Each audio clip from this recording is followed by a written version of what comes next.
isolation. We have been sharing a lot of trainer tips about stretching and range of motion and just little workouts that you can do at home. So I thought I'd use today to tell you exactly why we think it is so important. Specifically stretching. So personally, I think stretching is really, really important, but it's also something that can be overdone and done incorrectly if you're not careful. Stretching muscle groups which are in a shortened position for most of the day can be really, really, really helpful to avoid muscle cramps, muscle pains, nerve pains, and also really, really increases circulation. So when these muscles are in a shortened position for a long period of time, that can actually become a more permanent thing. So if you're not getting out of that position and lengthening those muscles, creating a nice, healthy, safe range of motion, we can get stuck in that actually shortened position. And that's something we really do want to avoid. The more that we stretch those muscles and get that healthy range of motion going, the more blood flow we're going to have to that joint. Joint health is a really, really, really big thing. The more movement we have through there, the more fluid we have flowing through the joint, the more blood flow to that area. Once we can achieve that, we can then go into the benefits of exercise. So just like anything, you want to be nice and warm before you begin your exercise.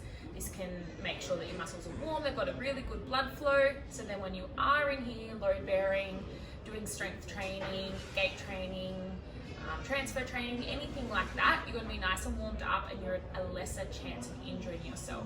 So if those muscles are short and tight and don't have good blood flow, and then we go and we stretch them and we do an exercise with them without that warm-up already happened, we can induce an injury, and that's something we really, really want to avoid. So before an injury occurs and you have full range of motion, really, really healthy joints, and also full proprioception and full sensation, you can tell yourself when you're at the end of a stretch. You get that kind of tension, almost a little bit of a pain sensation that tells you when to stop and not stretch it any further.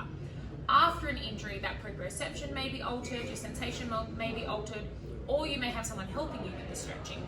If that person's helping you with the stretching, they might not necessarily know what an end range of motion is meant to feel like.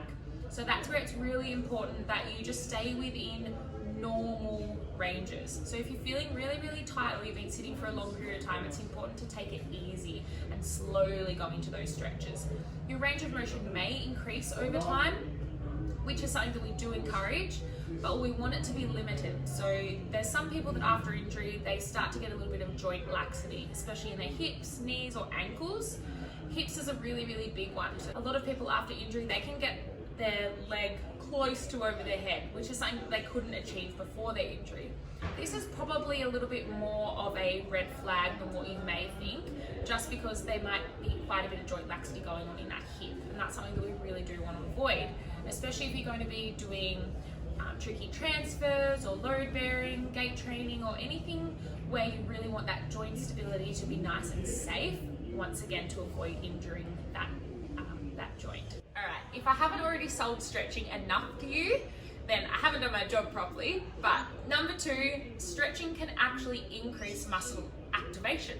So stretching and getting that full range of motion happening before you perform exercise, or before you come into the gym, do your workout, before you have your exercise physiology session, before you do a push or anything like that, can warm up those muscles, but it can also increase activation. So we all know that increased activation is going to mean that more of those muscle fibers are brought together to actually perform the muscle contraction. The more muscle fibers we can have in the one contraction of that muscle, the stronger force you're going to be able to create. Once that force is replicated time and time and time again, you're going to get strength increases. And after all, that's what we are all after. So warming up not only helps the health of your joint, helps the safety of your joint, improves circulation, reduces inflammation, reduces nerve pain, reduces contraction possibility, but it also is going to make you stronger in the long run. Please just keep all of these points in mind when you are practicing at home. Make sure that we're doing it correctly, we're doing it safely, and you're just doing what your body is capable of, not trying to push it too far, making sure that we're just really, really looking after it. Alright, I know I've probably rambled on a little bit, guys, but it's really, really important to all of us here that you're taking care of yourself so that you can get the most out of your Making Strides sessions. I'll talk to you all soon.